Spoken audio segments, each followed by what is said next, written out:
Viewers, আজকে আমরা এসেছি আমাদের কোয়ার্টার থেকে 1.5 ঘন্টা বাসে লেগেছে নৈনিতাল। তোমরা হয়তো অনেকেই শুনে থাকবে, যেটা মানে এর আগে কোনোদিনও আসেনি, আজকে এসেছি। তো ভিউটা খুবই সুন্দর। এই দেখো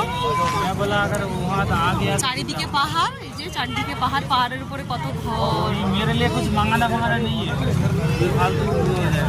এইদিকে বোট চড়ছে, বোটিং হচ্ছে সবাই। তবে এখানে বোটিংটা খুবই একদম এক্সপেন্সিভ, মানে সারাদিনটা হয়তো কিছুক্ষণের জন্য 500 টাকা।